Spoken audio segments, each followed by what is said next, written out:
बहुत समय पहले की बात है। एक छोटे से गांव में एक महात्मा रहते थे। वह हर रोज गांव में जाकर लोगों को धार्मिक बातें और कर्मों का महत्व बताते थे। और उन लोगों में कुछ लोग ऐसे भी थे जो उनकी बातों पर ध्यान नहीं देते और उनको हल्के में लेते थे।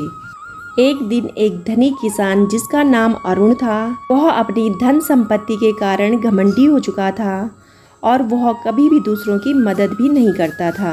एक दिन वह महात्मा के पास आया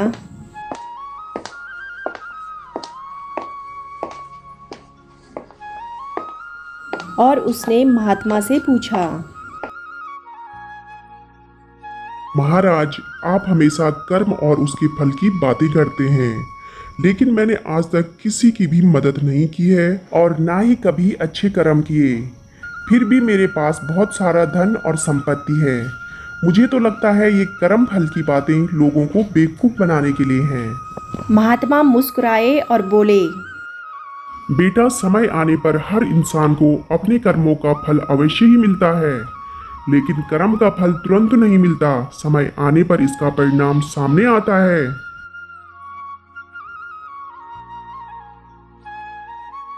अरुण ने महात्मा की बातों को अनसुना कर दिया और अपनी धन संपत्ति और धन में ही मस्त रहने लगा। वह गरीबों की मदद करने की बजाय उनका मजाक उड़ाया करता था। धीरे धीरे समय बीतता गया और अरुण की फसलें खराब होने लगी। उसकी संपत्ति धीरे धीरे खत्म होने लगी और एक दिन ऐसा आया जब वह पूरी तरह कर्ज में डूब गया। हे भगवान, मेरी सारी फसलें बर्बाद हो गई। अब मैं क्या करूँगा? मैं कहीं का नहीं रहा। अब मेरा क्या होगा? मैं तो पूरी तरह कर्ज से डूब गया हूँ। अब मेरे पास खाने को भी पैसे नहीं बचे। अब उसके पास खाने तक के पैसे नहीं थे। वह मदद के लिए गांव वालों के पास गया, लेकिन उसने कभी भी किसी की मदद नहीं की थी, इसलिए उसकी मदद किसी ने नहीं की। बहन जी, मुझे खाने के लिए कुछ दे दो, मैं बहुत ज़्यादा भूखा हूँ। आखिरकार वह महात्मा जी के पास गया और उसने अपनी सारी कहानी सुनाई। उसने महात्मा जी से कहा,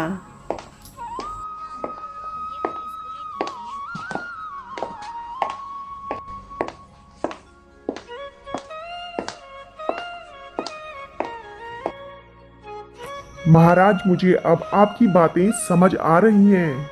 मैंने कभी भी अच्छे कर्म नहीं किए और आज मैं उसी का फल भोग रहा हूँ।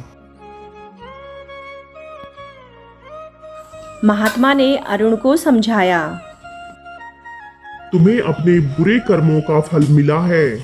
अगर तुम अभी भी सच्चे मन से अच्छे कर्म करोगे तो तुम्हारा जीवन फिर से सुधर सकता है। कर्म का फल जरूर मिलता है, लेकिन हमें धैर्य और विश्वास के साथ सही मार्ग पर चलना चाहिए। लेकिन तुम अभी भी सच्चे मन से अच्छे कर्म करोगे तो तुम्हारा जीवन फिर से सुधर सकता है। अरुण ने महात्मा की बात मानी और वह फिर से मेहनत शुरू करने लगा।